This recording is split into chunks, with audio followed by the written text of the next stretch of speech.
This is the fourth gate of Kamisaka Zen, known as monastery ritual. This is the fourth Dharma talk. The title of this talk is Beyond Dualistic Thinking. Dualistic thinking, the tendency to categorize and divide the world into opposites like good and bad, right and wrong, self and other. It's a fundamental aspect of human cognition. While this binary mode of thought may help us navigate everyday life, it often creates limitations in our deep understanding of reality. And this can lead to unnecessary suffering, or even conflict, and a sense of separation. In Zen, the practice of transcending dualistic thinking is central to awakening, pointing us towards the direct realization of the unity and interconnectedness of all things. We've discussed this in previous Dharma talks.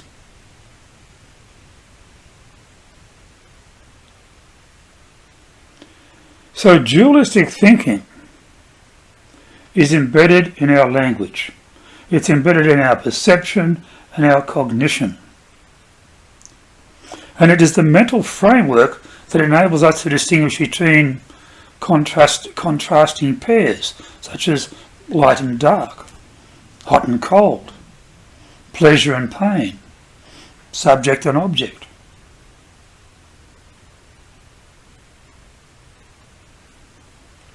On one level, these distinctions are practical.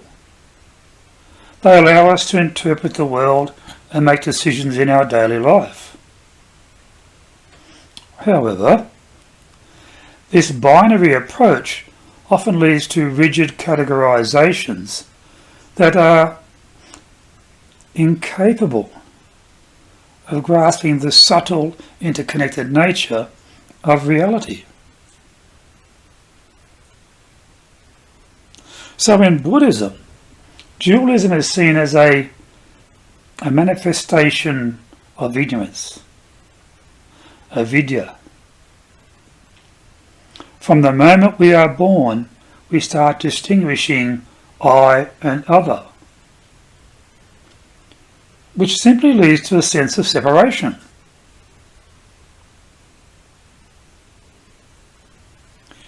And it's this fundamental split that is the root cause of our suffering, dukkha, our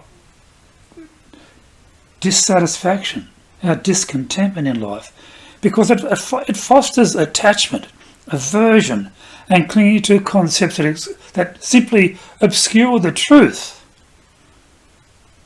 of how we are all interconnected. And then we tend to identify with one side of a duality and reject the other, creating conflict not only within ourselves, but also in the world around us.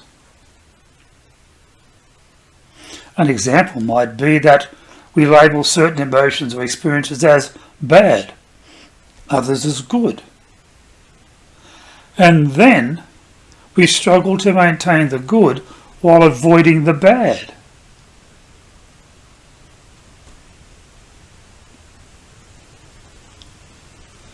This constant striving is a source of frustration, because the nature of existence is impermanent, and impermanence is beyond our control.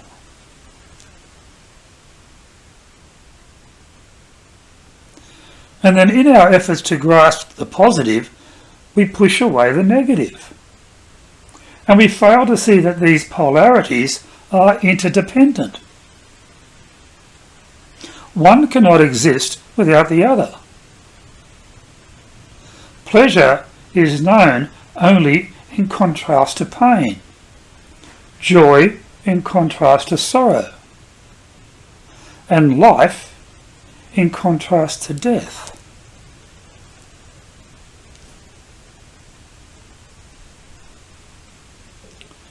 So Zen directly confronts dualistic thinking by guiding practitioners towards the realization of non-duality.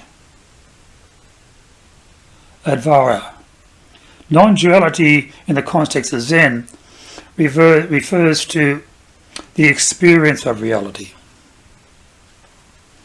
that transcends binary distinctions, where subject and object, self and other, and all opposites merge into a seamless whole. It does not mean denying or ignoring the differences that exist, but rather seeing through the illusion of separateness to simply perceive the underlying unity.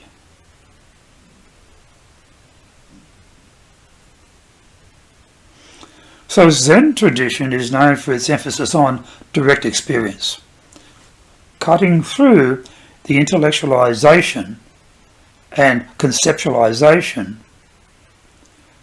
that often dominate our mental lives. One of the core teachings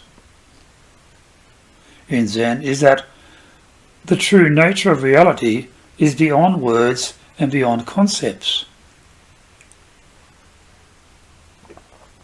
This is encapsulated in the Zen saying, "The finger pointing at the moon is not the moon." Concepts like the finger can point towards the truth, but the finger is not the truth. So Zen aims to bring us into direct contact with life as it is, unmediated by dualistic thought.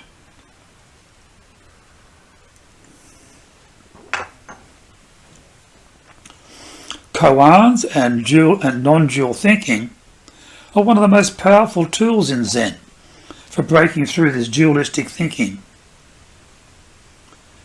Koans, paradoxical questions or statements. They cannot be solved by conventional reasoning.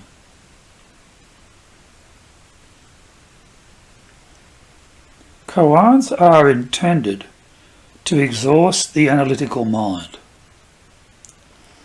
forcing the practitioner to go beyond intellectual understanding and experience reality directly.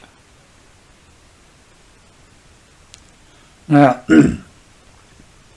a famous example of this koan, which I've used before in other Dharma talks, and I use it because it's so well known, the sound of one hand clapping. At first glance, such questions seem nonsensical because it defies dualistic logic. Clapping, by definition, involves two hands. So how can one hand clap?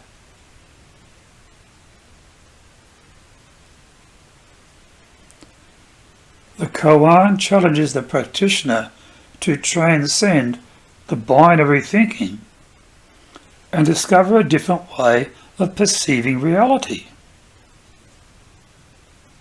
So when one is fully present with the question, beyond the intellectualization, then an insight may arise, a realization that cannot be captured by conventional language or thought.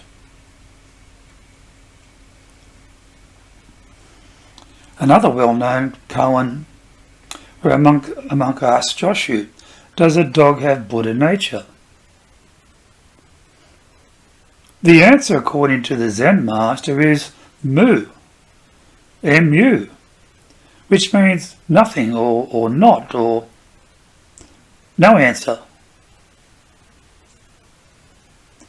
The response does not affirm or deny the question.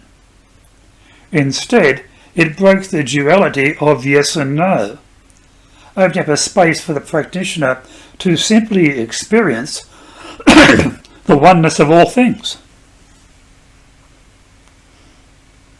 Every living being, including a dog, is inherently connected to Buddha nature.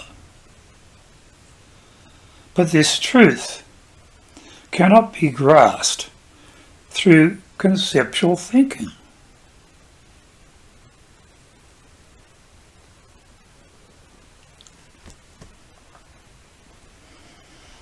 And then at the heart of Zen practice is Zazen, or seated meditation.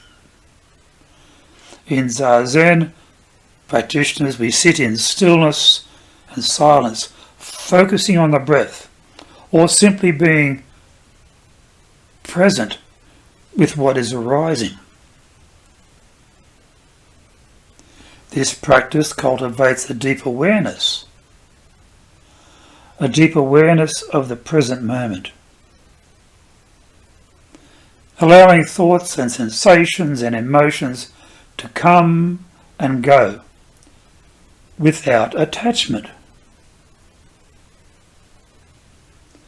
And then over time, Zazen helps dissolve the habitual tendency to categorize and to judge experiences. And this leads to a more direct and immediate encounter with reality. So, in the stillness of meditation, dualistic thinking begins to fade. The distinction between self and other, observer and observed, it starts to blur. And as the mind becomes less reactive and more spacious,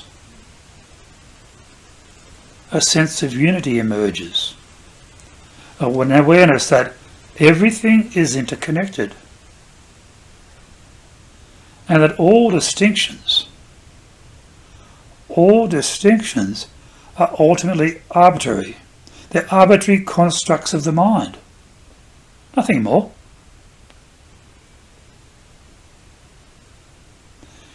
And it's this state of non-dual awareness that is sometimes referred to in Zen as emptiness, shunyata.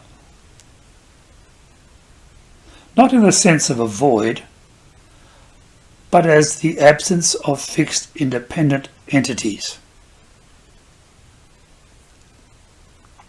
Everything is seen as interdependent. Everything is seen as fluid and without inherent separation. So the paradox of non-duality, it is important to note that non-duality does not imply rejection of duality. In Zen, duality and non-duality are seen as complementary aspects of reality.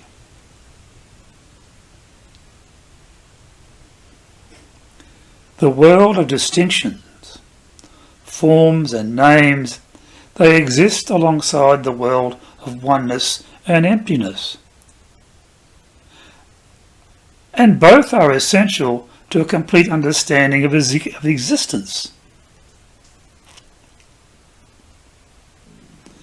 And this is expressed in the famous Zen verse, where it says, "Form is emptiness, and emptiness is form."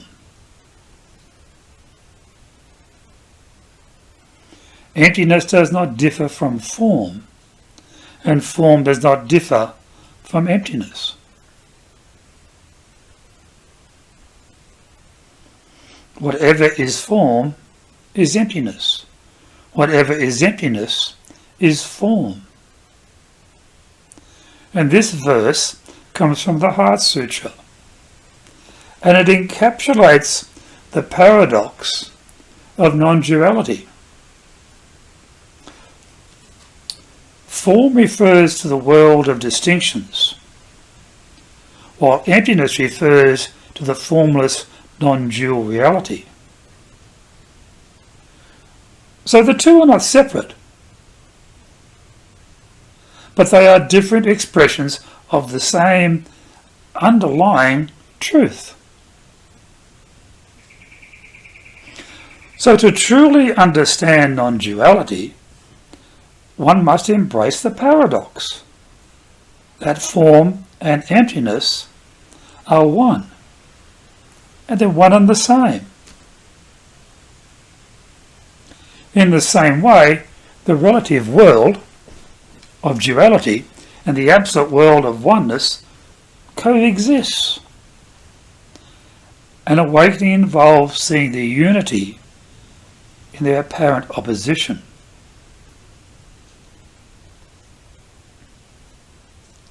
So, let's talk about our dualism in our everyday life. And it's this practice that going beyond dualistic thinking in Zen is not confined to the meditation cushion. It extends into every aspect of our daily life. In fact, one of the hallmarks of Zen is its emphasis on simply integrating spiritual practice with ordinary activities. Whether washing the dishes, or walking the dog, or engaging in conversation, the Zen practitioner is engaged or encouraged to be fully present without clinging to the concepts or judgments.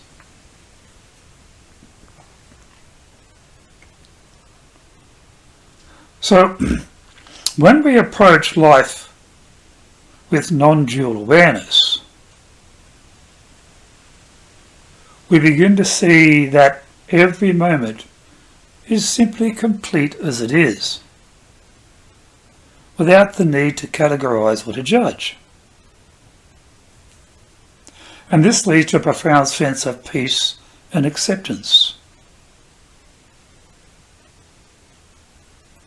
Instead of being caught in the cycle of desire and aversion, then we can meet each moment with openness, with an equanimity, recognizing that pleasure and pain, success and failure are all part of the flow of life.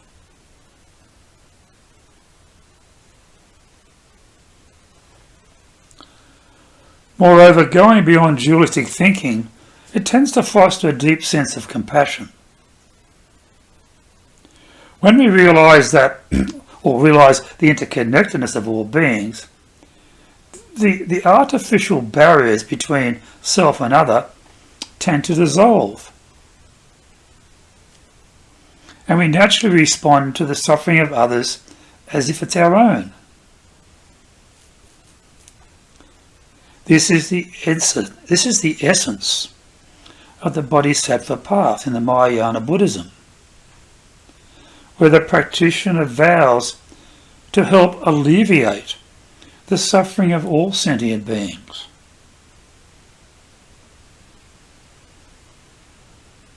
So, compassion arises not from a sense of moral duty, but rather from the direct experience of non-separation.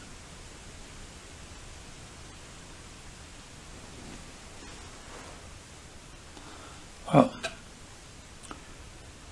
to conclude, the path of Zen invites us to move beyond the limitations of dualistic thinking and into the direct experience of non-duality. While duality serves as a practical purpose in everyday life, but it also creates division, conflict, and suffering when taken to the ultimate truth, or taken as the ultimate truth. So Zen practice through tools like Zazen, koans, mindful awareness, helps us to see through the illusion of separateness and recognize the interconnectedness of all things.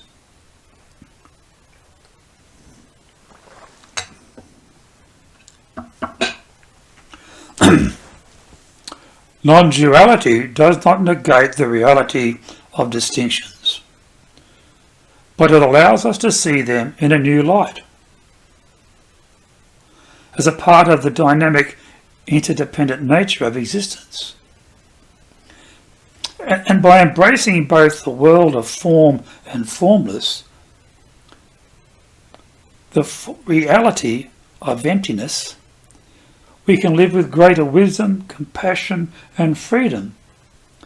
And so we can move through life with a deep sense of peace and unity. And this is the essence of Zen. The realization that beyond all dualities, there is only this moment, whole and complete, just as it is.